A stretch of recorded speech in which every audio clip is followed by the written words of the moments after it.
झारखंड प्रदेश विद्यालय रसोइया संयोजिका व अध्यक्ष संघ के बैनर तले रसोइया व संयोजिकाओं ने जमशेदपुर उपायुक्त कार्यालय के सामने विरोध प्रदर्शन किया। रसोइया व संयोजिकाओं का कहना है कि सरकार उनके साथ सौतेला व्यवहार कर रही है, उन्हें उनका हक व अधिकार से वंचित कर रही है। उन्होंने कहा कि वे लंबे समय से स्कूल में अपनी सेवा दे रहे हैं, लेकिन सरकार ने कभी भी उनके हित के बारे में नहीं सोचा।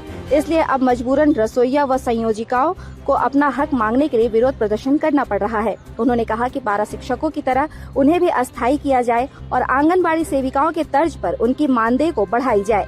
इसके साथ उन्हें 5 लाख का निःशुल्क बीमा सुविधा व सेवानिवृत्त होने के बाद पेंशन की सुविधा प्रदान किया जाए।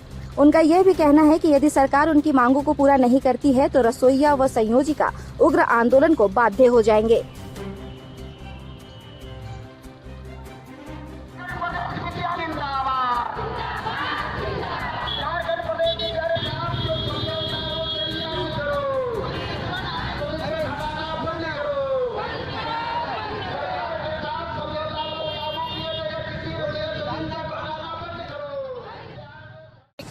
हम 64 दिन आंदोलन किए और उसमें आंदोलन के बाद जो निचोड़ आया वो काफ़ी सराहनीय रहा और उसमें कहा गया कि 60 साल हो चुके रसोइया को पद मुक्त किया जाएगा। लेकिन मैं सरकार से आग्रह करूंगी, इन्होंने 10 पैसा 20 पैसा से काम किया और जब उस 60 साल अपनी सेवा दे करके अभी 60 साल में निकाल देंगे तो उसके पहले उनको जो भी सेवा किया उसका फायदा मिलना चाहिए।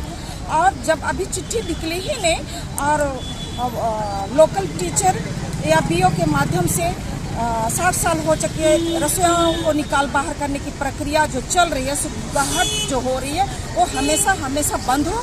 सबसे पहले तो उनको जो 60 साल हो चुके लोगों को सबसे पहले उनका सेवा का पेंशन मिलना चाहिए और सेवा का फल मिलना चाहिए। अगर इस पर हम त्वरित कार्रवाई नहीं होगी तो हम उसका अलग रुख निकालेंगे। और सबसे पहले तो सरकार से जो हमारी वार्ता हुई उसके लिए हम संगठन की ओर से उसका धन्यवाद देते हैं, लेकिन धन्यवाद के स्वरूप जो हमारी मांग है उसको हमेशा बंद होना चाहिए।